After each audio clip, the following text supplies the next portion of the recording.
town you never heard of. Hey everybody, welcome to the Common Folk Podcast with Ben, Morgan, and Andy.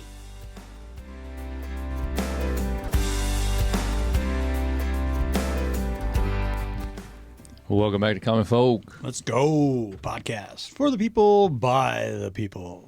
By the people, right here. We got some people with us today, too. Yes, we do. Some guests. We're back on the guest train. It's been a little while since we've had some guests. Yeah, or does that mean we're not popular anymore, or what?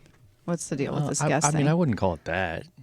I mean, it's not like I normally get the guests. Yeah, you guys are just not really pulling your popular. weight. Yeah. What is she talking about? What the hell?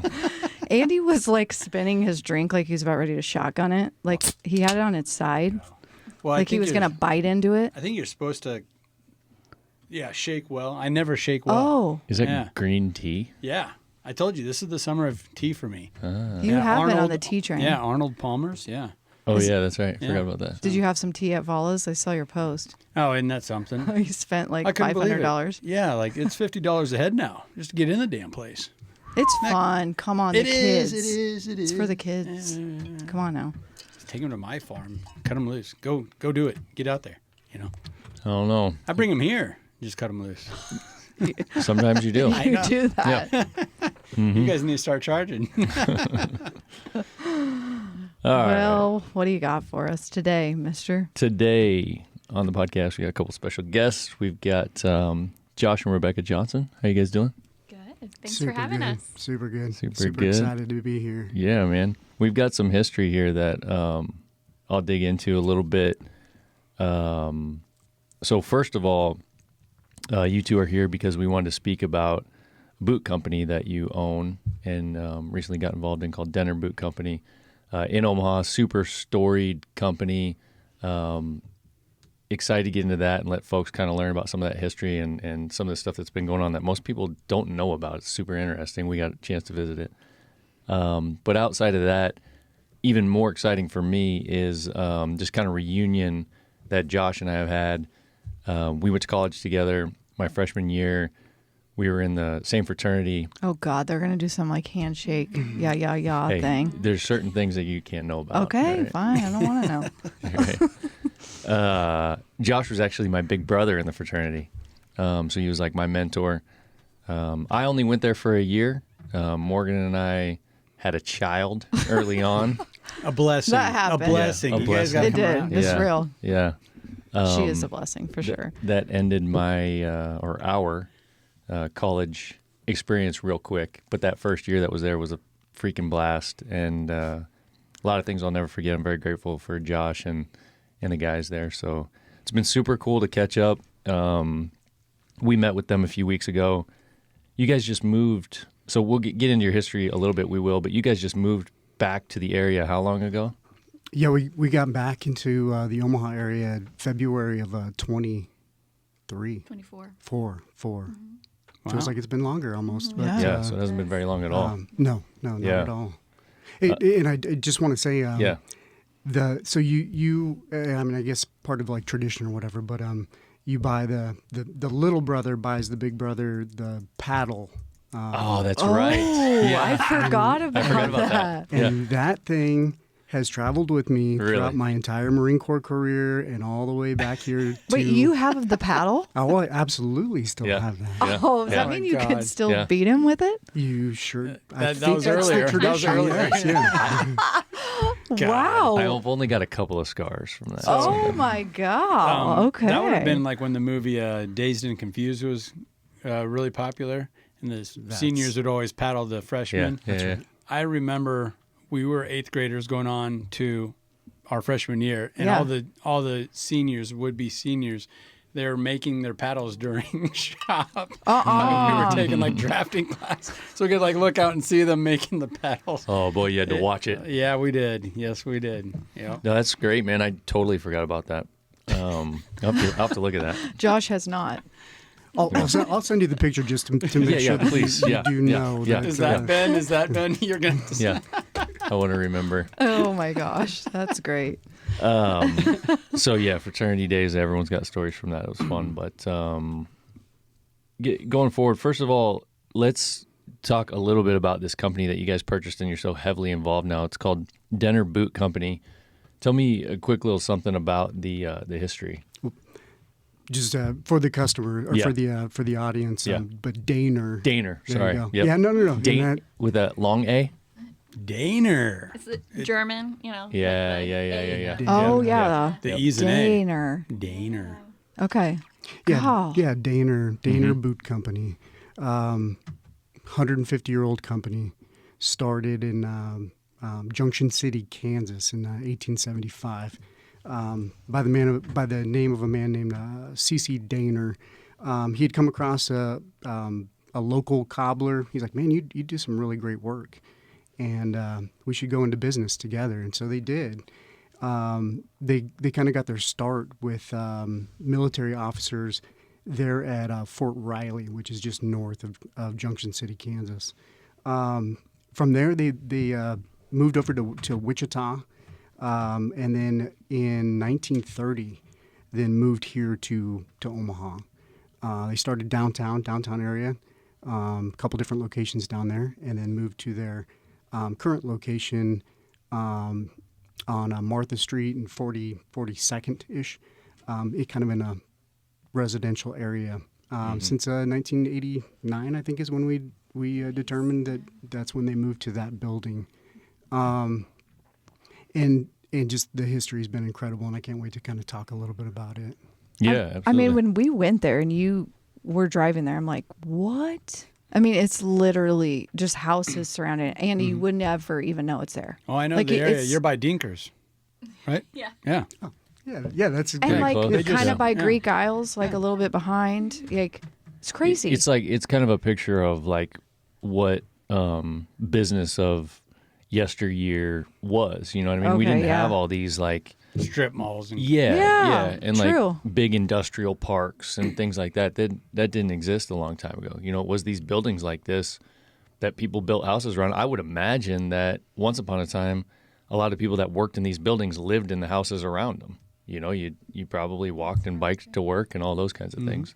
Yeah, I mean, they were originally, like, one of the locations was down on Farnham, and they had, like, the big glass front walk-in retail space, and then ended up where we are now because the, like, previous owner had kind of negotiated a contract. The Fed wanted to buy them out of the location that they were at, and they had become so, dependent on and primarily doing a lot of wholesale distribution that they were like, well, we don't need this storefront, but let me negotiate all the things we do need, which included a lot more space for factory. So it ended up being like a good trade-off that they were able to do. And essentially the Fed bought them out of that building and paid for this one for them. So at the time, the location was kind of, they were like, hey, the more space to produce, the better. Yeah. Makes Yeah. sense. Makes sense. So, real quick too, before we get into a couple of other things, tell us about what actually gets made there. You mentioned, some different government relationships and things like that the company's been involved in, but kind of like if you could sum up quickly, and we'll get into it deeper, but what would be like, what's the main thing that you're doing there? Obviously making boots, but it's kind of a different type of. Yeah, so our biggest customers are motorcycle enthusiasts and equestrian, and then, almost anything in between that. What was that?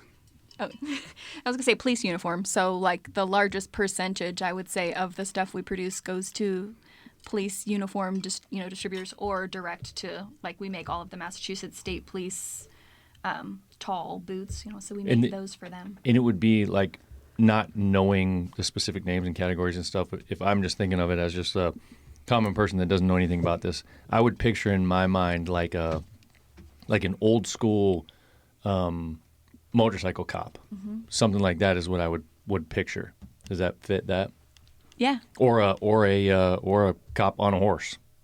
Yeah, and I mean, our icon, so when we recently did the logo redesign, and when we were talking about, like, what our icon was going to be, we chose the fox hunt boot, which is, like a tall boot that you picture the equestrian boot with the little brown cuff at the top. Yeah. And so that's kind of like the legacy item that we chose for the icon. So picturing those tall boots, equestrian and police is largely what we make, but then I guess that's where we also get into the total missed market of all the things that we also can make that just haven't been advertised. Yeah, exactly. And we've got some examples of boots that we wanted to just bring in to just show like the the possibilities are really everything under the sun as far as what these incredibly talented craftsmen and women can do at the company. I've done numbers of times where I'm searching online and I see a certain style or whatever, and show them like, can you do something like this? And like, yeah, of course we can.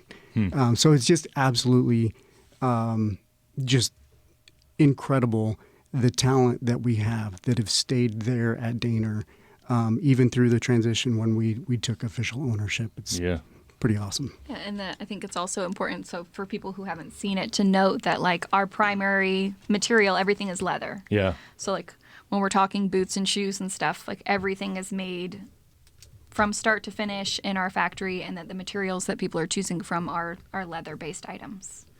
For sure. I think that's a big part of it, exactly what you're talking about there. It's very much leather put together. It's not like a bunch of synthetics and all these other kinds of things that you typically see on, modern day boots. Super custom. Guys, when we went and toured, I mean, Yeah. my mind was blown. Yeah. Just with all the... And I want to get into those details in that process too. We'll talk about all that. Let's rewind for just a minute, and I want to talk about, because we interview a fair amount of small business owners on here and just talk about like how do these kinds of things happen, and what we say at Common Folk is that we interview some of the most regular people on the planet doing some of the most cool shit that nobody knows anything about, right? So it's that kind of thing. So I want to learn a little bit more about you guys. I want our audience to learn a little bit more about you guys and how you came up, and then eventually how you got into this. So we won't go too deep, but let's talk a little bit about whichever one of you wants to go first, where you grew up and kind of what, adolescence looked like, and then, up into college or whatever the case may be, and then your careers before Dehner. Yeah. Born and raised in Alliance, Nebraska. Obviously, a lot of the Common Folk listeners will know where that is, way out west. But yeah, just I don't think I knew how good I had it until you get older, and then you really understand how the importance of like small town living and growing up in a small town. You played outside, you rode your bikes around everywhere. You came home when the streetlights came on. Yeah. If you're lucky, you had meat on the table from a local rancher or what have you, vegetables grown in the garden or given to you by somebody in their garden, Dorothy Lynch dressing on your salad, right? Yes. And just everybody's at the Friday night football game, listen to the Husker game on the radio. I'm kind of aging myself there, but that was life. That was life in a small town in Nebraska, and I think very much so that was also what I was trying to convince my lovely bride here to leave Tampa, where I wrapped up my career, to come back to kind of experience a little bit of that. And we're certainly getting the full Nebraska experience as we returned. But When you were growing up, did you have an idea of like what you wanted to be when you get older? Like before you decided you were going to college? I always had an affinity towards the military, but in my mind, when you graduated high school, you went to college. Yeah. That was just something that you did. But always had that in the back of my mind that military service is, absolutely essential to a strong nation. So yeah, I shot off to the University of Nebraska there, where we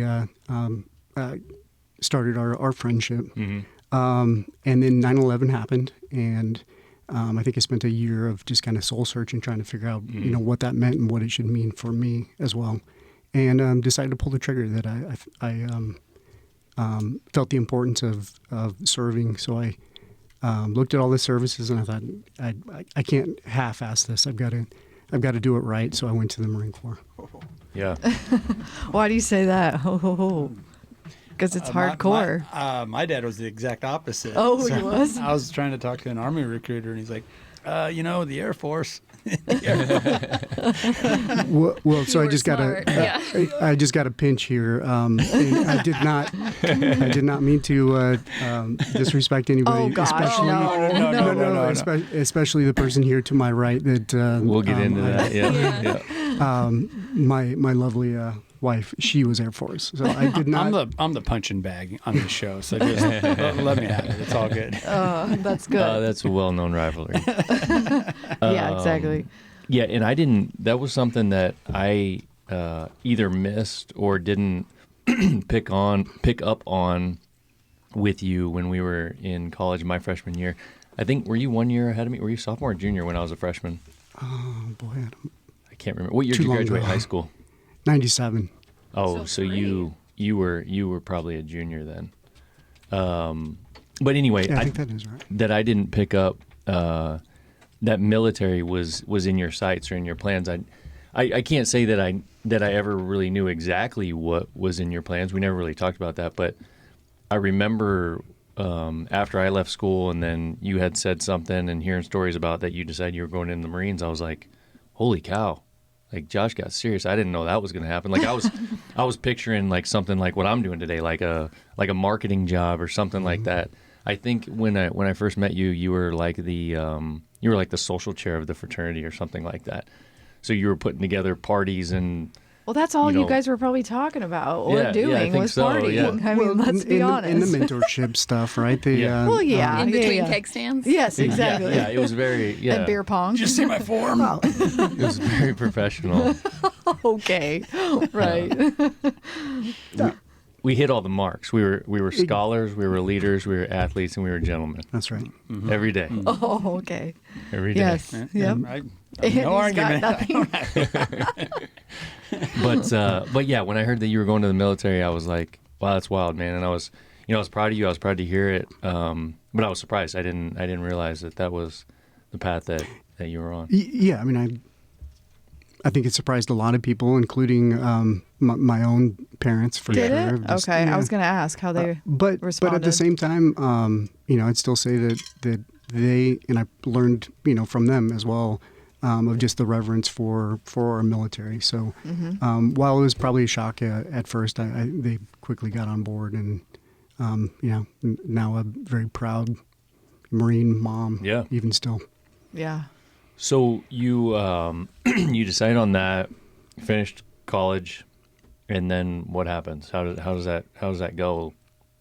Yeah, so I actually enlisted in the Marine Corps first, and Okay. I wanted, I would say, like the boots on the ground Yeah. experience, and even my own recruiter was like, you don't have to go this route. You don't have to. There's the mystique of the Marine Corps where you start enlisted and then you become an officer, and that's called a Mustang. And I just had that idea that that's the right way to do it. Yeah. It's not necessarily. Yeah. But that's what I ended up doing. Okay. And, I don't have any regrets whatsoever, but you certainly, any of the listeners out there that are considering military service, you certainly don't have to go that route. Yeah. I remember hearing that as well, and I never had a chance to talk to you about it to find out what the true story was, but I remember people saying that, like, yeah, Josh has got his degree and he can go in and be an officer and go do his thing, but he doesn't want to. He wants to go in like a grunt and start like all the rest of them. And I was like, Eat some crayons. wow, man. That was, yeah. Yeah, there it is. We've got a Marine on the fire department here locally. I think he just turned 30, and he gets that joke all the time too. I don't get it. He's a What's the freaking joke? knucklehead. Why are Just we like, eating they're crayons? They're just Dumb. dumb. Oh, They just really? Knuckle dragging, eating Yeah. crayons. Okay, Yeah. okay. Yeah. Come on, the movie Jarhead, the whole basis of it. I get You're it. a I get it. jarhead. Yeah. Okay. But no, that's cool. And so what happens when you do that? When you have a college degree, then you go and do that. I mean, how does that work? Well, so then I spent 5 years in the enlist, or actually 4 years enlisted, and then I did crossover, as we call it, crossover to the dark side. Yeah. And become an officer. Yeah. And yeah, you commission, and off you go on into your officer career. Yeah. And I was an intel officer for 15 years until my Wow. retirement. So when you're just, and I know I'm asking a lot of questions about this, but I'm curious, when you go in enlisted like that and you have a college degree, what are you giving up? Like, as opposed to just starting as an officer, I imagine pay. Money. Yeah. Is that? Oh, that's it. That's pretty much. I mean, obviously, there's the side of it that you were trying to achieve of like, I want to do all the things that all the guys I'm working with have to do. Also, I want to go in that route, which there's that mental type piece and all that goes along with it. But outside of that, that's what it is. It's probably fairly significant difference in pay. Yeah, there certainly is. Aside from that, though, you know, I loved my time as an enlisted Marine, and then you know, you cross over to the dark side, and then you know, responsibilities obviously change quite a bit. But yeah, I don't have any regrets. But there's certain ways to do things, and that's So what I did. as someone who was enlisted, like I didn't go to the dark side. I did 6 years of enlistment, and I will say that Josh is probably kind of underselling himself, because I saw the leaders that I had and like the officers, and I think a lot of enlisted people will tell you that there's a very distinct difference between the leadership style you get from somebody who started off enlisted and who understands kind of the way that you're treated and living off of that lower paycheck, and you know, just experiencing it firsthand versus I don't know how many times I saw, you know, new lieutenants coming in and talking down to and acting a certain way, and that the enlisted people are like, this guy has no idea, or this woman has no, like it's just, I think that the difference, like you saying it makes no difference, or, you know, you don't have to do it that way. I think that it makes leadership a million times better. Yeah. And I think that there should be, and it would be great if there was a situation where it was required that everybody come in through that path, because I think that you would end up with a lot stronger leaders. And I think that Josh is an excellent leader, and it's because he had that background. Yeah, and I'm sure it, you know, something like that probably exists for recruitment considerations and needs and stuff. You know, probably if the military didn't offer that path, they probably would have a harder time in getting, you know, higher ranking people and all these kinds of things. I'm sure there's a reason for it, but that's kind of what I'm getting at with these questions. I know that you had said earlier that you don't regret it. You would have done it this way, but it's okay for anybody else to do it any other way. But basically what my next question was going to be was in regards to what you're saying there, in what, how you thought it benefited you, what it gave you as opposed to anything else. And I think you've pretty well answered that. And that's what, you know, most folks would say. It really makes sense. And it's the same thing, you know, in the corporate world. I mean, that's not just the military. I was thinking that too. You've always said that. Yeah. Yeah. It, you know, a lot of people, and I've kind of had my career throughout the different corporate steps, and I've seen opportunities to have jobs to go do things. I've worked for people who have gone and done things that are my managers that have never done the thing that I did. And it's very hard.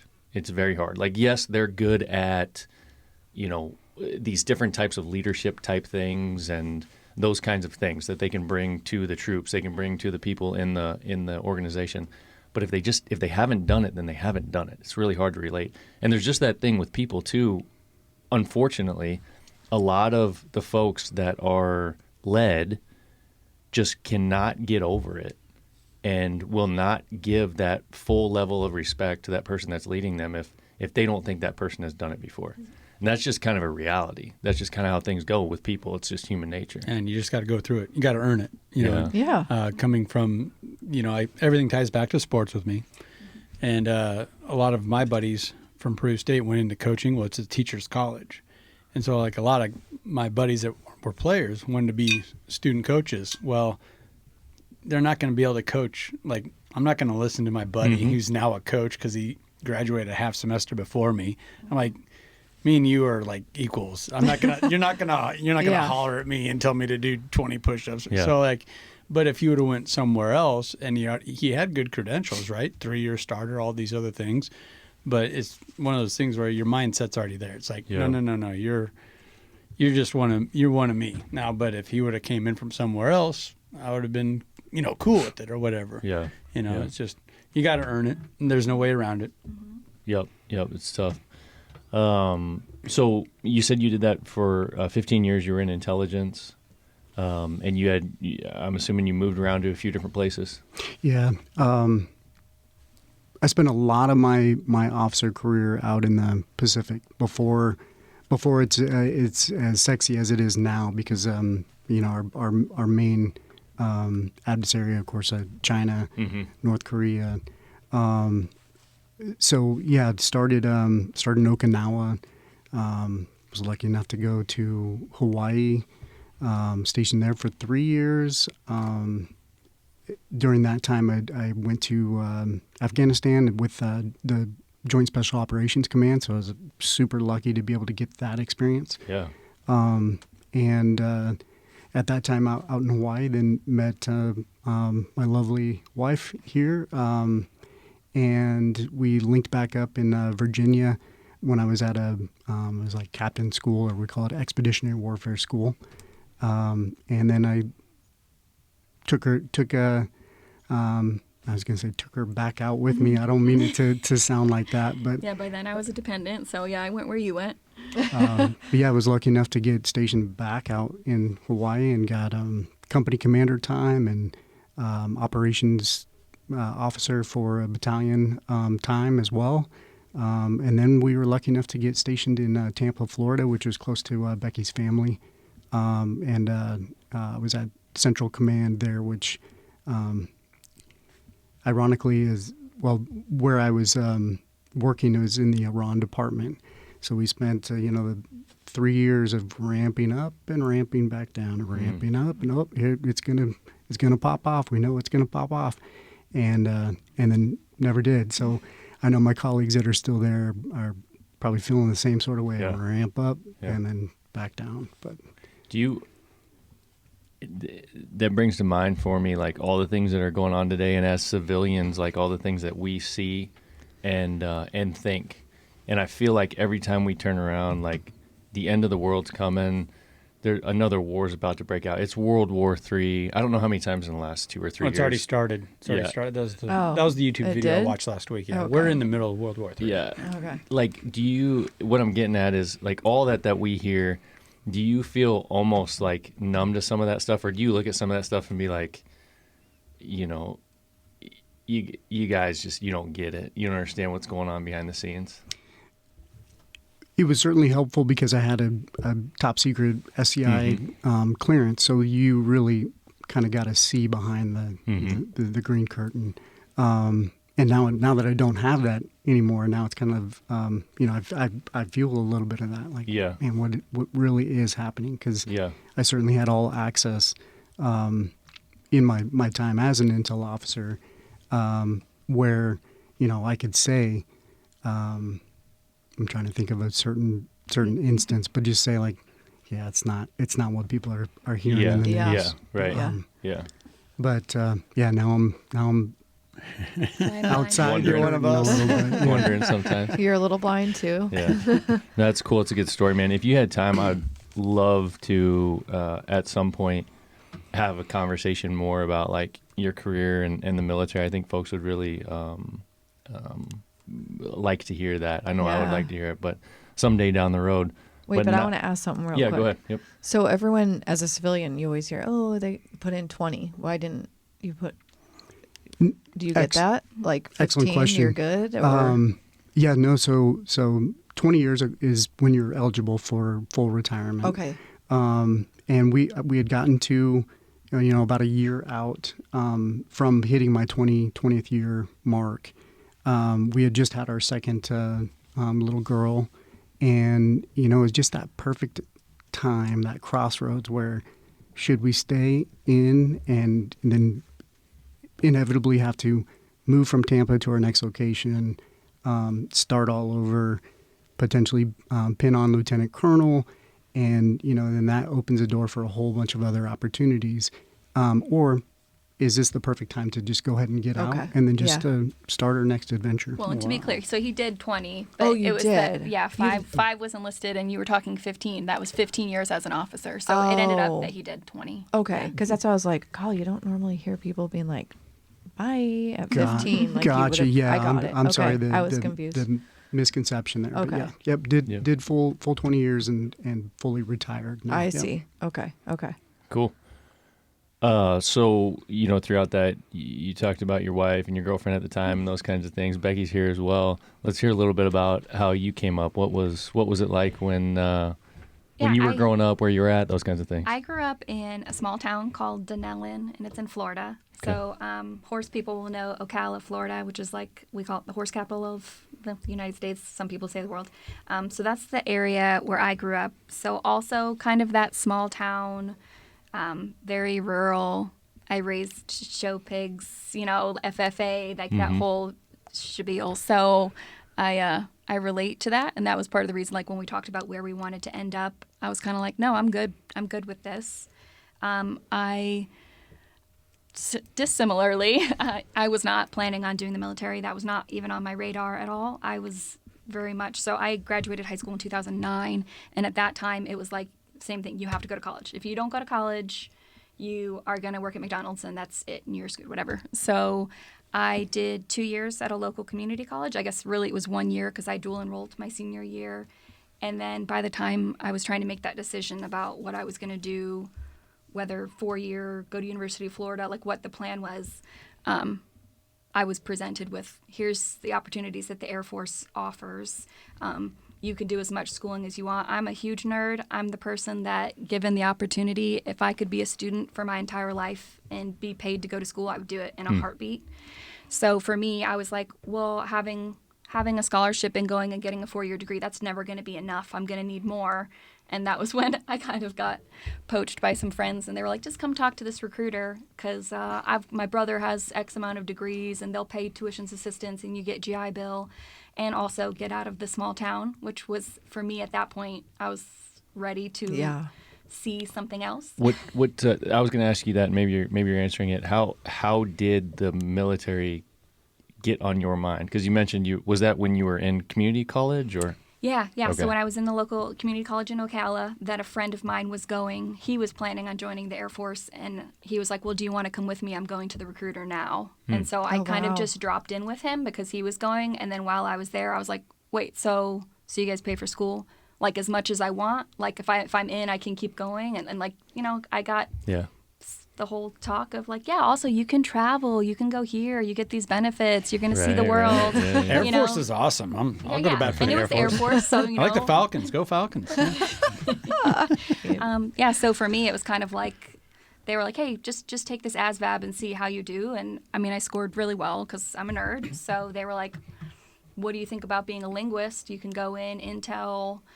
And I was just like, they were like, there's a signing bonus, and also you get money, for proficiency for language. And I was like, I like money, I like school, let's do it. And so for me, that was kind of like my way out of being in I think college. she's awesome. I think you're awesome. That was like my dad's story too. He's like, Really? he was a linguist. Oh, okay. And him and his best buddy, they're like shooting hoops on base, and one of the guys like, hey, we need more linguists, there's a signing bonus. And like, okay, well, tell us about the signing bonus.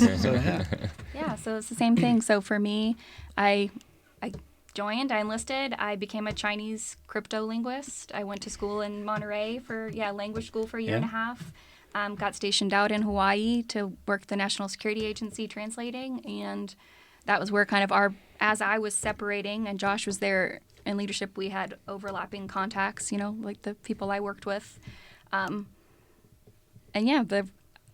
got in, I did my 6, I got my benefits, I got a degree in Mandarin when I was in, or an associate's degree, and then I got a intelligence studies degree undergrad, and then I did undergrad afterwards, and now I still have my GI Bill. My plan was to then go to medical school, which, such is life.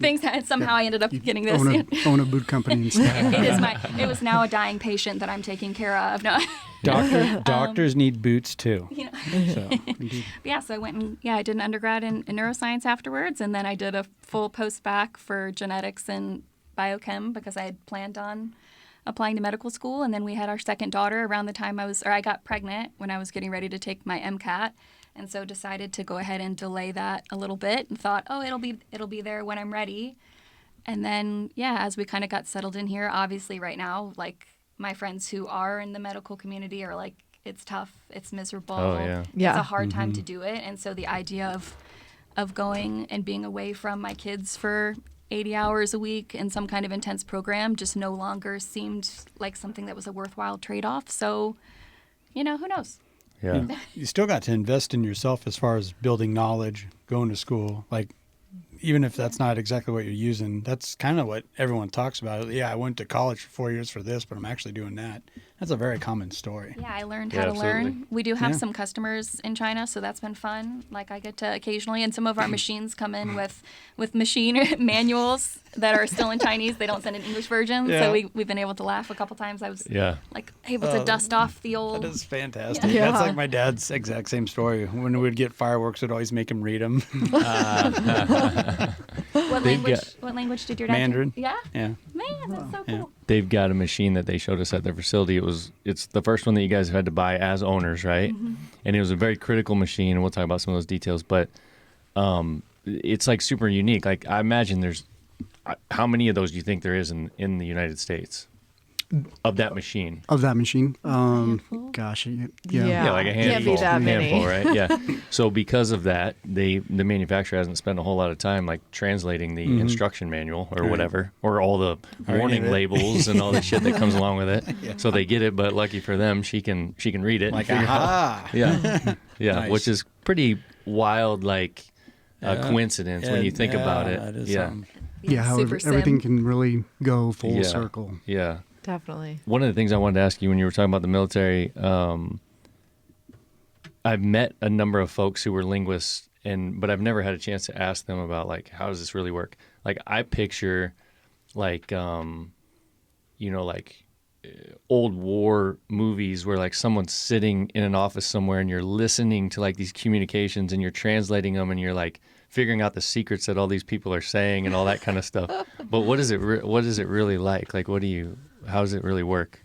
I mean, that's not too far off. Is I was it? gonna say Yeah. you're. Yeah. Yeah. You literally just sit and listen and write it down, or you're typing, Like or you're you translate. are you What? you're intercepting? It's not real. It's not like it's real time. Oh, Like, okay. Yep, it's been recorded or whatever. Sure. Yeah. But it's Or it could literally like communications that they have that they're not realizing in many cases that someone has grabbed and is We're looking at each other because we're like, how much? this how is much what this is can what we- I'm wondering too. Yeah. Or, yeah, or it yeah. could be like in a black briefcase, and they're like, could be like top secret. So. Yes, yeah. I mean, my dad won't say a word about it. All the stories I get is from my uncle. Oh, yeah. okay. Whatever he had Yeah. picked up from your dad along Yeah. the way. Yeah. Yeah. So, So what you're imagining could be accurate, Well, it sounds like it. Sounds like it or we without could be sounding like way it. off. Sources and methods. That's Yeah. what it starts to come down to. Where like, yeah, we're still under an NDA. Yep. That yeah. Does that ever go away, or like when you die, obviously, then, or what? Does that ever stop? Something that follows you for life. Correct. It does Yeah. for life. Yeah. Okay. All right. Yeah. Got it. Interesting. Yeah, I'm so people talk about military stuff and ranks and all this. I don't get it. Like I don't know it. So everyone's equal to me. Well, that's kind of one of But the I love that. That's you kind of know? one of the beauties of this particular country is that like folks like us don't have to. Like we've got the luxury of Yeah. not having to do that. We've got folks that do that and do that hard work and protect us and Yeah. create an environment where we don't have to worry about those things. So that's kind of a picture of that. Yeah, we put it on them. Is that well, fair? But also what's cool about it is it's voluntary. It's a voluntary yeah, military. true. So Yeah. they've asked for it. Okay. Like they want to True. do that. Yeah, you yeah. know? Yeah. And true. that's another thing that's different about our setup. So Yeah. pretty But- cool. I loved every minute of it. Mm-hmm. You know, there's many parts of me that misses, at least misses being with the Marines for sure. And obviously, I'll say it again, no regrets about exiting. I think that was the perfect time. But yeah, it was an incredible career and loved every second of it. Yeah. Yeah, it's awesome. Well, I appreciate you guys sharing that. Yeah, go ahead. Let me just say something though, before we move too much further. Let me also just say this. Number one, Morgan, I think you deserve a thank you, at least from service member to you, for participating in the 50-mile march. Oh, well, thank you. For the listeners who don't know, that's a charity that goes to veteran organizations or an organization to help veterans in need. And I know firsthand, you can't just go off and hike those 50 miles without putting the miles on your legs, your knees. And so that just shows the dedication that you that you put into doing that event, and on your own time. So a huge thank you for that. Thank you. I was not expecting that. I just always feel like I individually don't do enough like our service members, and so if I can just do a little bit and raise money and awareness, and I have the legs and the capability, like, why not do that? Like, I will never be able to serve. It's just not in me. Multi-year now, right? You've done it twice, right? Yes. Yeah. But I thank you for saying that. So I just feel like if everyone does a little bit, it can make a huge difference. Well, and you do. You deserve a thank you. So for that, I thank you. And then, too, for you guys for just doing this podcast, I've looked at, been a listener and looked back at, some of the folks that you've had on. You've had veteran business owners, and you've had actual service members on this podcast. And so for that, just giving a voice to us and to those folks, much appreciated for that. And three, and probably most importantly, thank you for just being who you guys are. Obviously, Ben and Morgan, I've known you guys for quite some time. That you're responsible, great, tax-paying citizens that are raising fantastic youth that are, following suit and being, good, responsible citizens for the community. And Andy, barely know you, but like I said, been a listener and listening to the things that you talk about. I know that you're exactly the same way, raising fantastic youth that are really serving this community. So again, guys, much appreciated. Yeah, it's cool, man. That's cool to hear. I appreciate that. Yeah. And it makes me think, why you're saying that. If I can reiterate a little bit, tell me if this is true. Because we just got done talking about your guys' careers and, just real briefly, obviously, kind of how you came up. And maybe what you're saying is that by what we're doing made and makes what you did worth it. Because what you were doing is so that folks like us can do these kinds of things, and that we do it right to give you a reason to feel good about what you were doing, because that allowed us to do what we're doing. Yeah. Full circle. Yeah. There you go. Yeah. That's exactly right. And to all the common folk out there that are doing the same thing, you deserve a thank you from our service members as well for making this all worth it. Yeah, that's cool, man. No, I appreciate that for sure. I know everybody else does as well. One of the things you guys touched on, the last thing I want to talk about before we move on to the company, is you mentioned that you have children. Can you tell us just a quick little bit about that? Yeah, we've got two little girls, 6-year-old and a 2-year-old, and yeah, they're just awesome. Boy, if that's not a humbling experience to have two little girls, I don't know what else. Yeah, man. Girl dad over there. Mm-hmm. Yeah. He needed it. It especially on the second one, it took me a little bit to accept it, but now I can't imagine anything different. Wait, do you have brothers? So nope, two sisters. Oh, so okay, this was destined then. Okay, I thought maybe. Becky, do you have a sibling? I have one sister. Okay, yeah. Yep. So you guys done? Yes. Done. Okay. All right. That was a quick one. I had hard pregnancies.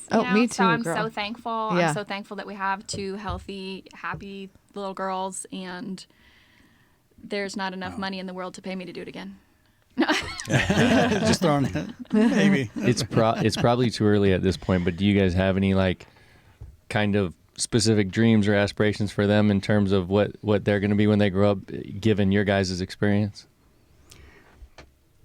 They won't join the Marine Corps. Yeah. No. Trying to be those parents that aren't, trying to pigeonhole them into anything. Yep. Yeah, just happy, and for them to understand hardship and to be able to be empathetic and helpful. And I think that, as long as they're happy and they can make the world around them better, that's all I could ever want. Yeah. That's Absolutely. tough. That's tough. You're gonna have to let them fail. You have to Yep. let little girl fail. That's tough. You do, You yeah. do, Especially yeah. as a dad, that's tough. I know. Yeah. Yep. Yeah. My dad let me fail a lot. I Oh. failed. It's easier. Yeah. It's easier with your boys. Oh my It's God! totally easier. yes. Think about the I almost times. set Ozzy up to fail. Yeah.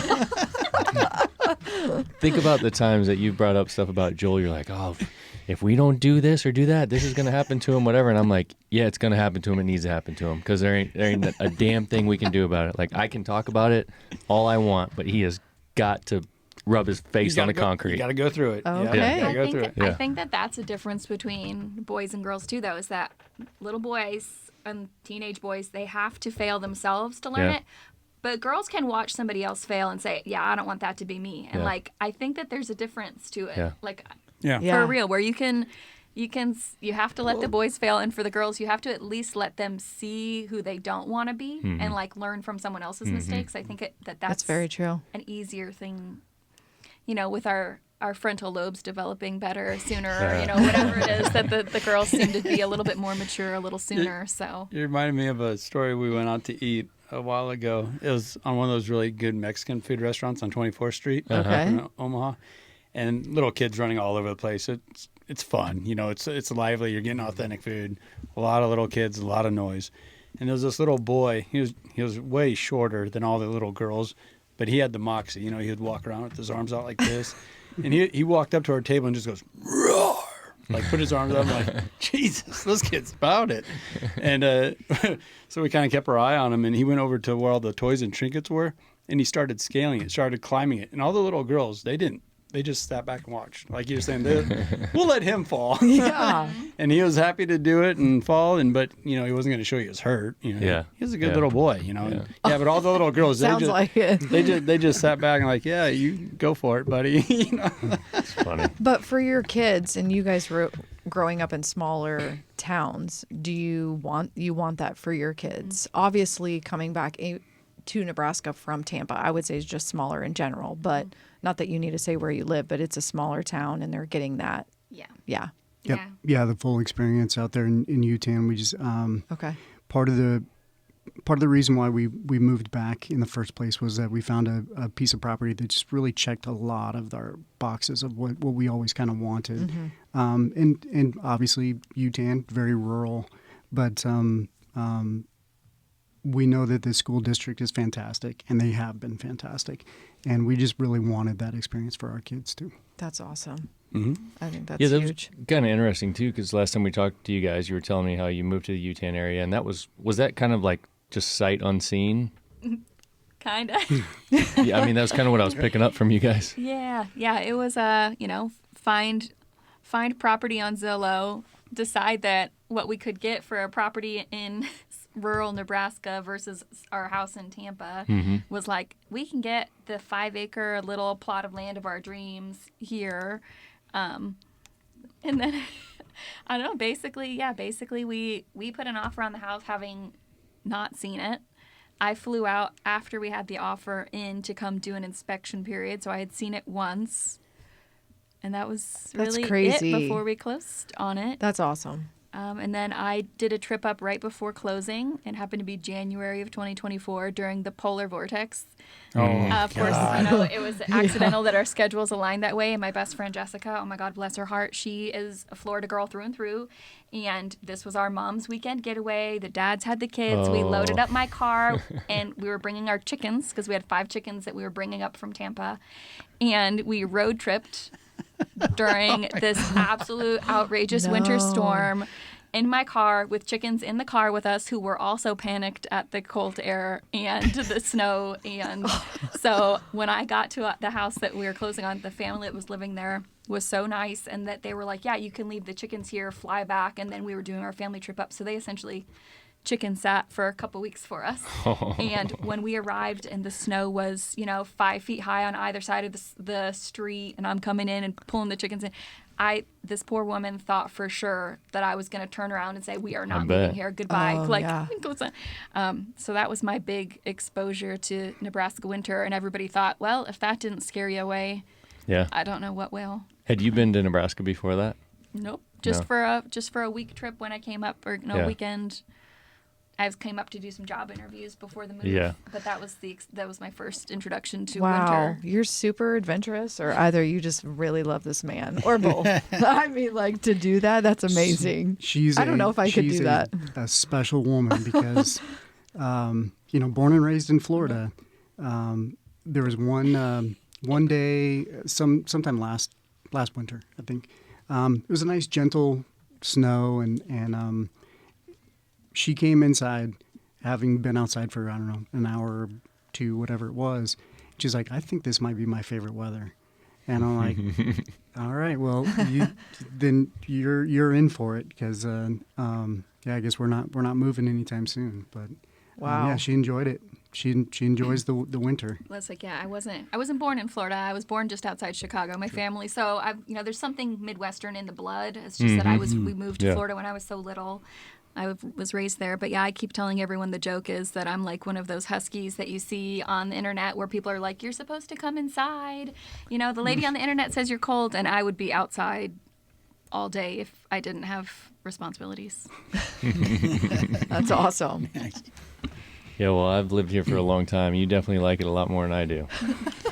That snow, that cold weather. Oof. That's rough. that's a joke everybody knows. Yeah. You don't like cold weather. It's kind of a testament for Nebraska, though. It's a funny story that how you guys moved here. Obviously Josh has had a lot of Nebraska experience, but just knowing that it's going to work, and having that confidence in it. And it's a great state. It's a great area. There's a lot of really good people. You just kind of know it's going to work.